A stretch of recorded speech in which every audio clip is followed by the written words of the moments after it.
இன்னைக்கு நாம இந்த நிகழ்ச்சியில வந்துட்டு ரொம்ப வித்தியாசமான ஒரு ஹெல்த்தியான டிஷ் தான் பார்க்க போறோம். அது என்னன்னு பாத்தீங்கன்னா ராகி ரவா சாக்லேட் லட்டு. இந்த ராகி ரவா சாக்லேட் லட்டு பண்றதுக்கு தேவையான பொருட்கள் என்னென்ன அப்படின்றத இப்ப நம்ம பார்த்துக்கலாம்.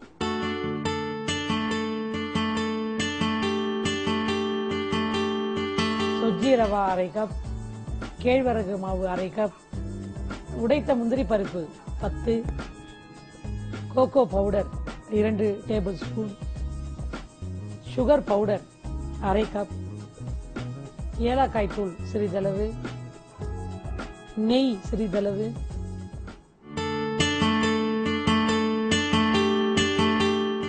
ராகி ரவா லட்டு செய்ய தேவையான பொருட்கள் என்னென்ன அப்படின்றத பாத்தீங்க. இப்ப நம்ம வந்துட்டு அந்த ராகி ரவா சாக்லேட் லட்டு வந்து எப்படி பண்ண போறோம் அப்படின்றத பார்க்க போறோம். இப்ப நம்ம வந்துட்டு அதை அந்த ஃபிளார் வந்துட்டு நம்ம ஃப்ரை பண்ணலாம். இந்த ராகி ஃபிளார் வந்து ஒரு 1/2 கப் ராகி ஃபிளார் வந்துட்டு நல்லா ஃபிளார் நல்லா உங்களுக்கு நல்லா ஃப்ரை பண்ணீங்கன்னா உங்களுக்கு வந்து இதை வந்து ஓப்பன் டெம்பரேச்சர்லேயே வைக்கலாம். நீங்கள் ஸ்டோரேஜில் கொண்டு போயிட்டு வைக்காம கோல்டு அந்த மாதிரி ஸ்டோரேஜ் பண்ணாமல் இது வெளியே வச்சிங்கன்னா எத்தனை நாள் ஆனாலும் வந்துட்டு அது கெட்டு போகிற பொருள் எதுவுமே கிடையாது. இது நம்மள ரோஸ் ரவாவையும் இந்த ராகியும் நல்லா ரோஸ்ட் பண்ணுறதுனால கிட்டத்தட்ட ஒரு 15 days ஆனால் கூட அந்த லட்டு வந்துட்டு அப்படியே நிறம் மாறாமல் அதோடைய சுவை மாறாமல் இருக்கும். இந்த ராகி வந்துட்டு பார்த்தீங்கன்னா ஜென்ரலாக எல்லாருக்குமே உங்களுக்கு தெரியும், அந்த கால்சியம் கண்டென்ட் உள்ள ஒரு ரொம்ப சக்தி வாய்ந்த ஒரு பொருள். காலையிலே அந்த காலத்துலலாம் பார்த்தீங்கன்னா இந்த ராகியில தான் போரேஜ் மாதிரிலாம் வச்சு சாப்பிடுவாங்க. இதை வந்து இந்த ராகியை வந்து நம்ம ஒரு டெசர்ட்டாக பண்ணலாம் அப்படின்ட்டு இப்போ நம்ம ஒரு புது டிஷ்ஷாக வந்து நம்ம ட்ரை பண்ணுறோம். இந்த ராகி நல்லா உங்களுக்கு ரோஸ்ட் ஆச்சு அப்படின்னும் போது இந்த ராகி ஃபிளார்லேயே கூட நீங்கள் வந்துட்டு இடியாப்பம்லாம் பண்ணலாம். இந்த மாவை இப்போ எப்படி நம்ம டெசர்ட்டுக்கு வறுக்கிறோமோ அதை மாதிரி வறுத்துட்டு இதில் வந்து சுடு தண்ணி உப்பு போட்டு கொதிக்கிற தண்ணியை வந்து இதில் போட்டு நம்ம இடியாப்பம் மிக்ஸ் பண்ணுற மாதிரி மிக்ஸ் பண்ணிவிட்டு இடியாப்பம் பசரில் போட்டு இது இடியாப்பம் பண்ணிங்கன்னா அந்த ரெகுலராக வந்துட்டு ஒரு டயபெட்டிக் பேஷண்ட்ஸ்லாம் ஜென்ரலாக வந்து அந்த ராகியை வந்துட்டு கரைச்சி எப்போ பார்த்தாலும் கூழா குடிக்கிறதுக்கு பிடிக்கல, அடை பிடிக்கிறதுக்கு பிடிக்கல அப்படிங்கும்போது நம்ம இந்த மாதிரி ஒரு டெசர்ட்டை வந்து பண்ணி டெசர்ட் பண்ணுறதுக்கு பதிலாக டயபெட்டிக் பேஷண்ட்ஸுக்கு அந்த ராகியை வந்து இடியாப்பமாக கொடுக்கலாம். கோதுமை சப்பாத்தி சாப்பிடாம ஒரு சேஞ்சுக்கு வந்து இந்த ராகியில் வந்துட்டு ரொட்டி பண்ணி சாப்பிடலாம். இல்லை ராகியில் கூட சப்பாத்தியாக கோதுமையும் இல்லைன்னா மல்டி கிரெயின்ஸ் மிக்ஸ் பண்ணி ராகியோட மிக்ஸ் பண்ணி மில்லட்ஸும் கிரெயின்ஸும் மிக்ஸ் பண்ணி ஒரு சப்பாத்தியாக கூட நம்ம உங்களுக்கு கொடுக்கலாம். ஸோ இந்த ராகி வந்துட்டு பார்த்தீங்கன்னா ஜென்ரலாக வந்து கால்சியம் அதிகமாக இருக்கக்கூடிய ஒரு பொருள். ரெண்டாவது பார்த்தீங்கன்னா உங்களுக்கு வந்துட்டு அந்த பாடி வந்து ஸ்டிமுலேட் பண்ணி கொடுக்கும். ஸோ அந்த மாதிரி விஷயங்களை வந்து நம்ம ரெகுலர் ஃபுட்டில் ஃபாலோ பண்ணோம் அப்படின்னோம்னா நமக்கு வந்துட்டு அதிக விதமான நோய்கள்லேருந்து நம்ம தப்பிச்சு வெளியே வரலாம். இப்போ இது நல்லா ஃப்ரை ஆயிடுச்சு. இதை வந்து ஒரு பவுலில் ட்ரான்ஸ்ஃபர் பண்ணிக்கோங்க.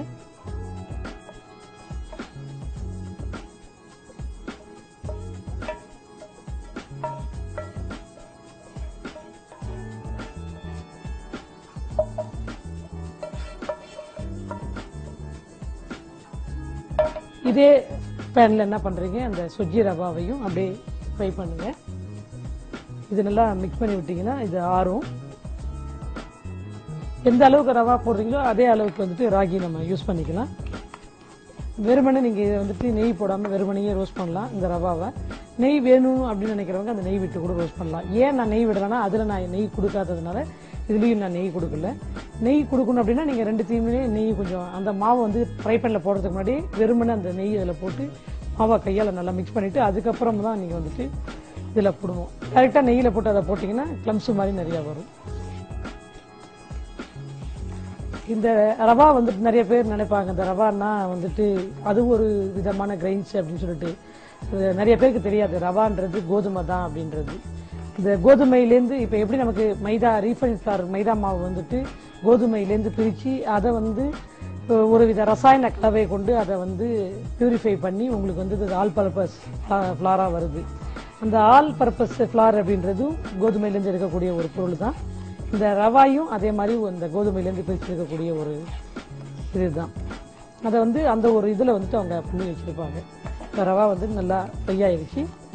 ரொம்ப கருக்க விட வேண்டாம். ரவா இந்த மாதிரி ஒரு மைல்டு கோல்டன் கலர் வரும்போது அதை நீங்கள் வந்துட்டு அதையும் என்ன பண்ணுறீங்க இந்த ராகி ஃப்ளாரோடையே போடுங்க.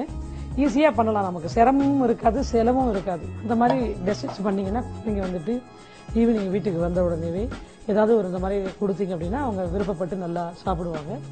இப்ப நம்ம வறுக்க வேண்டிய விஷயங்கள் எல்லாத்தையுமே வறுத்துட்டோம். இதுல வந்து நம்ம என்ன பண்ண போறோம் அப்படின்னு பாத்தீங்கன்னா, ஏற்கனவே பவுடர் பண்ணி வச்சிருக்கோம் பாத்தீங்களா சுகர். சுகர் வந்து எவ்வளவு சுகரோ அதுக்கு தகுந்த மாதிரி ஒரு 100 கிராம் போடுறீங்க அப்படின்னா ஒரு 100 கிராம் சுகர் அதுல இருக்கணும். ஃபிளார் எந்த அளவுக்கு இருக்குதோ அந்த அளவுக்கு சுகர் வந்து போட்டுக்கோங்க. இது கூட வந்து காடமம் பவுடர் ஒரு 6-7 காடமம் வந்துட்டு பவுடர் பண்ணிக்கோங்க. அந்த பவுடர் அதில் போட்டுட்டு அது கூட நம்ம வந்துட்டு கிரஷ் பண்ணி வச்சிருக்கிற இந்த முந்திரி பருப்பு வந்து போடலாம். முந்திரி பருப்பு போடுறவங்க முந்திரி பருப்பு போடலாம், இல்லைன்னா இதுலேயே வந்துட்டு ட்ரை ஃப்ரூட்ஸ் இருக்கு பார்த்தீங்களா, டேட்ஸு, சுல்தான், அப்புறம் ஃபிக்கு, இதெல்லாம் வந்துட்டு சாப் பண்ணி கூட இதில் போட்டு இதையும் சேர்த்தாப்புல ஒரு ஏற்கனவே நம்ம நிகழ்ச்சியில் பார்த்துருப்பீங்க உலர்பழ லட்டு பார்த்துருக்கீங்க. அது ஒன்லி வந்து உலர்பழங்களை மட்டுமே பயன்படுத்தி பண்ணுற லட்டு. இது கூட அவங்களுக்கு கொஞ்சம் கிரன்ச்சியாக எம்மியாக இருக்கணும் அப்படின்னா அந்த ட்ரை ஃப்ரூட்ஸு கூட நீங்கள் வந்துட்டு இது கூட ஆட் ஆன் பண்ணிக்கலாம். இப்போ இதில் வந்து நம்ம என்ன பண்ண போகிறோம்னா இந்த நெய்யை காய்ச்சி நெய்யை வந்து விட்டு இதை வந்து நல்லா பிசைஞ்சு சின்ன சின்ன டம்ப்ளிங்ஸாக எடுக்க போகிறோம். நெய்யை ரொம்ப காய்ச்சோன்னா இந்த மாதிரி மெல்ட் ஆன உடனே அந்த நெய்யை வந்து இதை மிக்ஸ் பண்ணி இதை வந்து டம்ப்ளிங்ஸாக நம்ம வந்து எடுக்கலாம். இந்த ராகி வந்துட்டு நம்ம நெய் இதில் விட்டுட்டு நல்லா மிக்ஸ் பண்ணிக்கோங்க. நெய் வந்துட்டு அந்த இது கொஞ்சம் நமக்கு அந்த பிடிக்கிற கன்சிஸ்டன்சி வர அளவுக்கு அந்த நெய்யை ஹீட் பண்ணி அதில் வந்துட்டு கொஞ்சம் கொஞ்சமாக ஆட் ஆன் பண்ணிக்கோங்க. நெய்யும் அந்த இதுவும் ஆட் ஆன் பண்ணதுக்கப்புறம் கடைசியாக நீங்கள் என்ன பண்ணுறீங்க, அந்த கோகோ பவுடர், இந்த சாக்லேட் பவுடர் வந்துட்டு அதில் ஆட் பண்ணுங்க. யூஸ்வலாக குழந்தைங்களுக்கு வந்துட்டு சாக்லேட் வந்து கடையில் வாங்கி கொடுப்பீங்க, இது எல்லா இடங்கள்லையுமே கிடைக்கும். இந்த பவுடர் வந்துட்டு பார்த்தீங்கன்னா சாக்லேட் பவுடர்னு கேட்டிங்கனாலே எல்லா இடத்துலையுமே கிடைக்கும். அதை கடைசியாக நீங்கள் வந்துட்டு இதில் போட்டிங்கன்னா உங்களுக்கு பார்க்குறதுக்கே அந்த ராகியும் அந்த சாக்லேட்டும் ஒரே கலரில் இருக்கும், ரவா மட்டும் தனித்தனியாக அழகாக ஒரு கலரில் இருக்கும். ரொம்ப அட்ராக்ஷனாக கூட இருக்கும். இன்னும் கொஞ்சம் நெய் ஆட் பண்ணிக்கலாம்.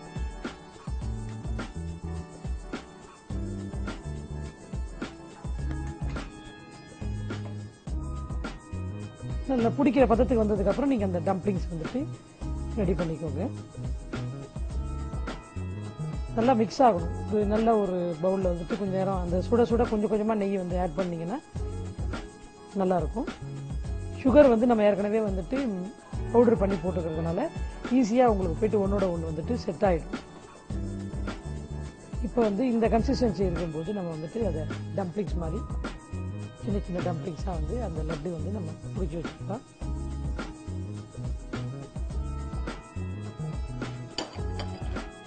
ஜென்ரலாக பார்த்தீங்கன்னா சாக்லேட் வந்துட்டு நிறைய பேர் ஒரு எனர்ஜி லெவலுக்காக வந்துட்டு சாக்லேட் சாப்பிடுவாங்க. கொஞ்சம் டயர்டாக இருந்தால் கூட ஏதாவது ஒரு சாக்லேட் சாப்பிட்டாங்கன்னா கொஞ்சம் ரீஃப்ரெஷ்மெண்ட் கிடைக்கும் அவங்களுக்கு. கேன்சருக்கே ஜென்ரலாக நம்ம வந்து டெய்லி வந்துட்டு நம்ம புத்துணர்ச்சியாக வச்சுக்கணும் அப்படின்னாலே நம்ம வந்துட்டு சின்ன சின்ன இந்த சாக்லேட்ஸு, ஸ்ட்ராபெரி, அப்புறம் பார்த்தீங்கன்னா டேட்ஸ், இதெல்லாம் வந்துட்டு நம்ம வந்துட்டு ரெகுலராகவே எடுத்துக்கலாம். இந்த சாக்லேட்டு இந்த ரவாவும் இந்த ராகியோட மிக்ஸ் பண்ணிவிட்டு, ராகி எது சாக்லேட் எதுன்னே உங்களுக்கு தெரியாது, ஒன்றோட ஒன்று கலந்துட்டு அந்த ரவா மட்டும் உங்களுக்கு பார்க்குறதுக்கு வந்து அட்ராக்ஷனாக தெரியும்.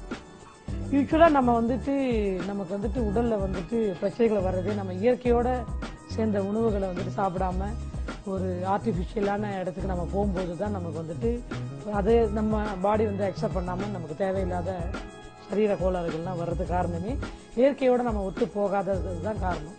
இந்த மாதிரி இந்த ராகியெல்லாம் உங்களுக்கு தெரியும். இப்போல்லாம் வந்துட்டு ரைஸ் அப்படின்னு எடுத்துக்கிட்டா சாப்பாட்டில் வந்துட்டு லஞ்சில் எல்லார் வீட்லேயுமே பார்த்தீங்கன்னா இந்த ரைஸ் தான் வச்சு சாப்பாடு கொடுக்குறாங்க.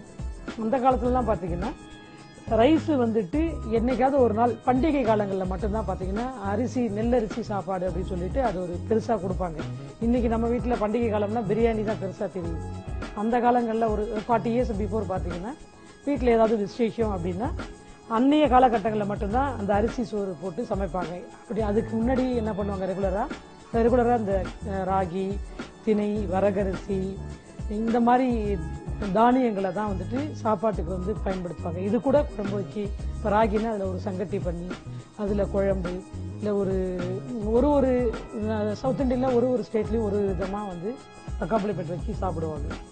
நம்ம வந்துட்டு அதெல்லாம் மறந்துட்டு இந்த ராகிலாம் இன்னைக்கு நமக்கு வந்துட்டு இன்னைக்கு ஏதாவது ஒரு டயபெட்டிக் அப்படின்னும் போது தான் நம்ம ஒரு டயட்டு அப்படின்ற ஒரு கான்செப்டுக்குள்ளே அந்த மாதிரி இல்லாமல் ஜென்ரலாகவே இயற்கையோட டெய்லி ரெகுலராக நம்ம இந்த தானியங்கள்லையும் இந்த மில்லட்ஸ்லையும் ஏதாவது ஒரு வகையில் உணவாவோ இல்லை வந்து ஒரு பானகமாவோ இல்லை ஒரு டெசர்ட்டாவோ இல்லை வெறும் ராகி ஃப்ளாரில் வெறும் சுகரையும் ராகியும் ஒன்றா மிக்சியில் அடிக்கிட்டு பவுடர் பண்ணிட்டு அப்படியே சாப்பிடுவாங்க. கொஞ்சம் காடமும் பவுடர் போட்டிங்கன்னா அந்த குழந்தைங்க கூட அப்படியே அந்த சாப்பிடுவாங்க. அந்த மாதிரி ஏதாவது ஒரு விதத்தில் வந்து நீங்கள் அதை வந்து நம்ம அன்றாடம் உணவில் வந்து உட்கொண்டுக்கிட்டீங்க அப்படின்னா இயற்கை ஹியூமினிட்டி சின்ன சின்ன ஹியூமினிட்டியெல்லாம் வந்துட்டு நமக்கு வந்துட்டு சிஸ்டம் வந்து பூஸ்ட் பண்ணி உங்களுக்கு எந்த ஒரு நோயுமே நம்மளை தாக்காமல் நம்ம சரீரமே நம்மளை வந்துட்டு பாதுகாக்கும். நோய் எதிர்ப்பு சக்தி குறையும் போது தான் நம்மக்கிட்ட சின்ன சின்ன வெதர் சேஞ்சஸ், ஒரு நாள் மழை பெஞ்சா கூட மறுநாள் வந்துட்டு கோல்டுனாலையும் காஃப்னாலையும் நம்ம வந்துட்டு தும்பிகிட்டே இருப்போம். அதுக்கு காரணம் சின்ன சின்ன விஷயங்களை கூட எதுக்கிறதுக்கு நம்மக்கிட்ட வந்து சக்தி இல்லாதது தான். ஸோ அதனால தான் அந்த உணவை வந்து இயற்கையான முறையில் நம்ம அன்றாடம் சேர்த்துக்கிட்டோம் அப்படின்னா இந்த மாதிரி விஷயங்கள்லேருந்து நம்ம வெளியே வந்துடலாம். இப்போ வந்துட்டு ராகி ரவா சாக்லேட் லட்டு தயாராகிடுச்சு. அதை எப்படி ப்ரெசென்ட் பண்ண போகிறோம் அப்படின்றத பார்க்கலாம்.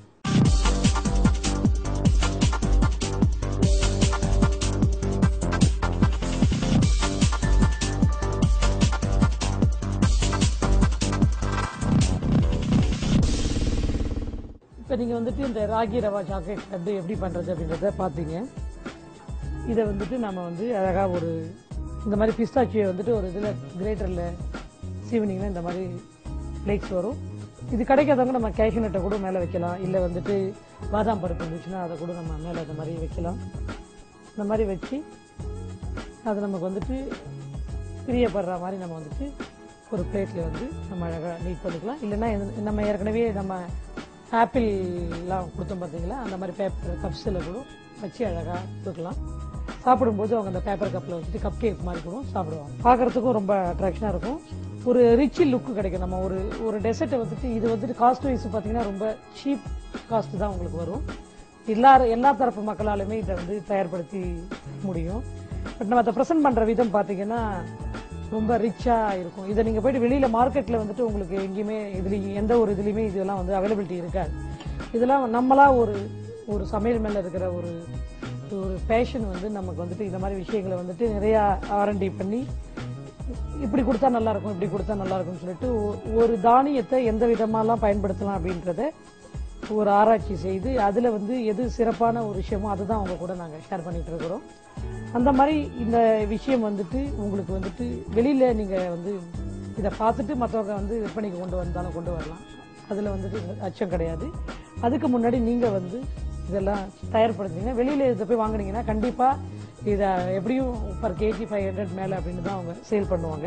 இதை நீங்கள் வீட்டில் பண்ணிங்கன்னா ஒரு 50 rupees ஸ்பெண்ட் பண்ணால் வந்துட்டு இதுக்கு போதுமான ஒரு விஷயம். இதுக்கு நீங்கள் அதிக அளவு வந்துட்டு இன்வெஸ்ட் பண்ண தேவை கிடையாது. சீக்கிரமாகவும் முடிஞ்சிடும். ரொம்ப நேரம் வந்துட்டு காலதாமதப்படுத்தணுன்றது கிடையாது. இருக்கிற இன்க்ரீடியன்ஸ் வீட்டுக்குள்ளே இருக்கிற விஷயங்களை வச்சு ஒரு வித்தியாசமான ஒரு டெசர்ட்டை தான் இன்றைக்கி நம்ம பார்த்துருக்கோம். இந்த ராகி ரவா சாக்லேட் லட்டு எப்படி பண்ணுறது அப்படின்றத பார்த்தீங்க. வீட்டில் ட்ரை பண்ணி பாருங்கள், ஃபீட்பேக் சொல்லுங்கள்.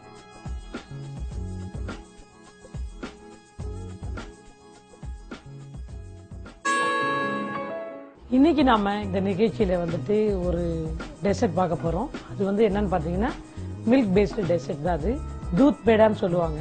ஜென்ரலா பாத்தீங்கன்னா தூத்னா பால் அப்படின்றது வந்துட்டு தெரியும் எல்லாருக்குமே. அந்த இதுல வந்துட்டு ஒரு பர்ஃபி மாதிரி ஒரு பேடா பண்ண போறோம். இதுக்கு முன்னாடி நீங்க பார்த்துருப்பீங்க ஆப்பிள் பேடாலாம் பார்த்துருப்பீங்க. இந்த கிட்டத்தட்ட பாத்தீங்கன்னா ஆப்பிள் பேடா அதே சேம் டைப் தான். இதை வந்துட்டு வேற விதமா நம்ம வந்துட்டு டிமோல்டு பண்ணி கொடுக்கறது தான். ஒரே விஷயங்கள எத்தனை வெரைட்டி ஆஃப் டிஷஸ் பண்றது அப்படின்றத தொடர்ச்சியா இந்த நிகழ்ச்சியை பார்த்துட்டு வரவங்களுக்கு நிறைய ஐடியாஸ் கிடைக்கும். ஏன்னா ஒரு இன்கிரீடியன்ஸை வச்சு எத்தனை விதமான டெசர்ட்ஸ் கொடுக்கலாம் அப்படின்றத நீங்க வந்துட்டு இந்த நிகழ்ச்சியை தொடர்ச்சியா பார்க்கும்போது உங்களுக்கு நல்லாவே தெரியும். அந்த வகையில இன்னைக்கு நம்ம வந்துட்டு இந்த பால் பயன்படுத்தி ஒரு தூத் பேடா வந்துட்டு பண்ண போறோம். இந்த தூத் பேடா பண்றதுக்கு தேவையான பொருட்கள் என்னென்ன அப்படின்றத முதல்ல நம்ம பார்த்துடலாம்.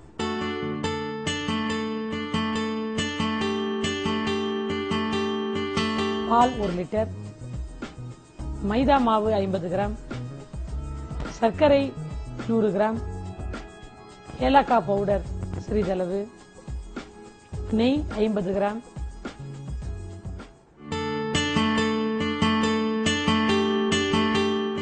முதல்ல என்ன பண்றீங்க, ஒரு ஃப்ரை பேன்ல வந்துட்டு ஏற்கனவே நான் சொன்ன மாதிரி பாலை வந்துட்டு சுண்டை வந்து காய்ச்சிட்டு அந்த சுகர் ஆட் பண்ணி எடுத்து வச்சிங்கன்னா இந்த மாதிரி ஒரு கோவா வரும். இந்த கோவா வந்துட்டு லைட்டா வார்ம் பண்ணிக்கோங்க. இது நான் எடுத்து ஆற வச்சு வச்சிருக்கிறேன். ஏன்னா நம்ம டீமோல்டு பண்றதுக்காக அதை நான் வச்சிருக்கேன். உங்களுக்கு வந்துட்டு இது கடையில வந்துட்டு கோவாவா கேட்டா கூட உங்களுக்கு கிடைக்கும். இல்லைன்னா நீங்க வீட்டிலே ரெடி பண்ணலாம். இது ஒன்றும் சிரமமான வேலை கிடையாது. பாலை நீங்க பாட்டுக்கு ஒரு பாத்திரம் அடிக்கனமான பாத்திரத்துல வந்துட்டு விட்டுட்டு நீங்க ஸ்லோ பண்ணிட்டு நீங்க பாட்டுக்கு மற்ற வேலையை பார்க்கலாம். வித்தின் 15 to 20 மினிட்ஸ்ல வந்துட்டு அந்த பால் வந்து ஃபுல்லா சுண்டி கிட்டக்க வரும்போது அந்த சுகரை வந்து ஆட் பண்ணீங்க அப்படின்னா இந்த கோவா வந்து உங்களுக்கு கிடைக்கும். இந்த பாலை வந்துட்டு சுண்டதுக்கு அப்புறம் நீங்க வந்துட்டு சுகர் ஆட் பண்ணீங்கன்னா இந்த கோவா கிடைக்கும். அதை லைட்டா ஃபார்ம் பண்ணிட்டு ஒரு பவுல்ல வந்துட்டு டிரான்ஸ்ஃபர் பண்றதுக்கு முன்னாடி கொஞ்சம் காடமம் பவுடர் வந்து இதுல போட்டுக்கோங்க. காடமம் பவுடரு இதுல வந்து நீங்க வந்துட்டு பால் உங்களுக்கு ரொம்ப லூஸா இருந்துச்சுன்னா உங்களுக்கு செய்யும் போது எதனாச்சும் சிரமம் இருந்து அப்படின்னா நீங்க வந்துட்டு பால் பவுடர் கூட நீங்க இதை வந்து ஆட் ஆன் பண்ணிக்கலாம். ஒரு ஸ்பூன் பால் பவுடர் போட்டீங்கன்னா ஒரு டிஃப்ரெண்டான டேஸ்ட் உங்களுக்கு கிடைக்கும். இது கூட இந்த பால் கோவா கூட இந்த பால் பவுடர் மிக்ஸ் பண்ணிட்டு காடமும் மிக்ஸ் பண்ணிடுங்க. மிக்ஸ் பண்ணதுக்கு அப்புறம் நல்லா கலந்துட்டு அதை வந்து ஒரு பவுல்ல மாத்திட்டு கொஞ்சம் கதகதப்பா இருக்கிற அளவுக்கு ரொம்ப ஆற விடாதீங்க. ஏன்னா இதை தான் நம்ம டீமோல்ட் பண்ண போறோம். மிக்ஸ் பண்ணிட்டு இதை வந்துட்டு ஒரு பவுல்ல வந்துட்டு நல்லா கலக்கிட்டு மாத்தி விட்டுருங்க.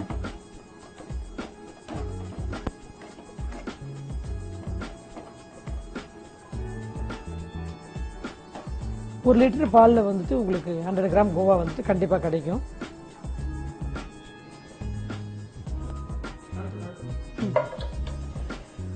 இந்த மாதிரி வந்துட்டு கொஞ்சம் கோவாவை வந்து நீங்க ரெடி பண்ணிட்டீங்கன்னா இதை வந்து நம்ம டீமோல்ட் பண்றது அப்படின்னு பார்க்கலாம். உங்களுக்கு வந்துட்டு இந்த மாதிரி டீமோல்ட் பண்றக்கூடிய அச்சு கிடைக்கலன்னா அதை பத்தி நீங்க அச்சப்பட தேவையில்லை. என்ன இருக்குதோ உங்க வீட்டுல ஒரு வாட்டர் பாட்டில் இருந்தா கூட அந்த வாட்டர் பாட்டிலோடைய மூடியை வச்சு கூட நீங்க அதை பண்ணலாம். அப்படி இல்லைன்னா கையால கூட நீங்க டிசைன் பண்ணிட்டு ஃபோர்க் அந்த மாதிரி ஏதாவது இருந்துச்சுன்னா அதுல நீங்க டாப்ல ப்ரெஸ் பண்ணி விட்டீங்கன்னா அந்த டிசைன் கூட உங்களுக்கு கிடைக்கும்.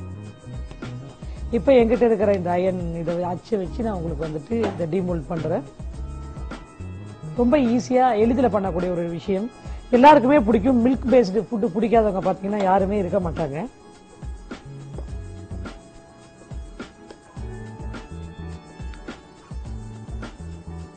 இந்த மாதிரி வந்துட்டு உங்களுக்கு வந்துட்டு அடிச்சீங்கன்னா அழகா டிசைன் வந்துடும். சின்ன சின்ன டம்ப்ளிங்ஸா வந்துட்டு நீங்க அதை முதல்ல ரெடி பண்ணிக்கோங்க. ஈஸியா வரும் அப்படின்னா இல்லைன்னா உங்களுக்கு கையால நீங்க வந்துட்டு உங்க கையை பயன்படுத்தி இந்த மாதிரி டம்ப்ளிங்ஸ் ரெடி பண்ணி அதை வந்து ஒரு ஷேப் பண்ணி அதுல கூட நீங்க வந்துட்டு பண்ணலாம்.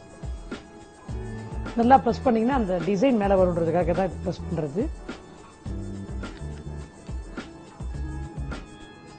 இந்த மாதிரி வந்துட்டு உங்களுக்கு டிசைன் வரும். எல்லா கோவாவுமே வந்து நீங்க அந்த மாதிரி ரெடி பண்ணி வச்சுக்கோங்க. ஒரு பீஸ் சாப்பிட்டாலே உங்களுக்கு வந்துட்டு ஒரு ஃபுல் இது டெசர்ட் சாப்பிட்ட ஒரு இது இருக்கும். ஏன்னா மில்க் பயன்படுத்தி நம்ம பண்றதுனால இது வந்துட்டு முழுக்க முழுக்க வந்துட்டு அதிகமா சாப்பிட்டா திகட்டுற மாதிரி ஒரு உணர்வு எல்லாருக்குமே இருக்கும். ஸோ நம்ம அந்த மாதிரி சாப்பிடாம லிமிட்டா சாப்பிட்டோம் அப்படின்னாவே நல்லது. ஜெனரலாவே அளவுக்கு மீறினா அமிர்தம் நஞ்சுன்னுவாங்க. ஸோ அளவோடு சாப்பிட்டு நம்ம தான் நம்ம வாழ்க்கையை வந்து வளமா வச்சுக்கணும்.